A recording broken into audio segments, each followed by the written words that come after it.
Барселона, Атлетико Мадрид. Сега Гаргоров прави каквото иска в наказателното поле. Връща на Мишо Александров, удар над вратата.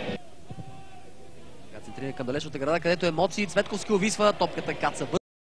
То обаче на 32 години, това е някакъв проблем неговата възраст. Сега удар, какво спасяване, добавка, още едно спасяване и при третото вече няма прошка. Любомир Гулдан бележи в 33-та минута след двата мощни удара. Ситуация, освен да спаси, ето как непокрит сам беше оставен Мирослав Иванов. Първи удар, втори удар с левия крак, пак спасяване и от близка дистанция. Точно това ще направи и той. Лесна топка. Лесна с Петана Гаргоров. Възможност за Витиня. И това е Дуспа. И като че според мен вади незаслужено Лахчев, освен ако Лахчев не го е напсувал доволно. Или Петковски. Той се засилва. И безпощадно изпълнение. Минута е добавеното време. Сетига. Но както се казва, що могат да си го позволят. Сега каква чудесна намеса. Мирослав Иванов. С левия крак. Трябва се отказва да се бори с него. Петър Петров, страхотно изпълнение и града.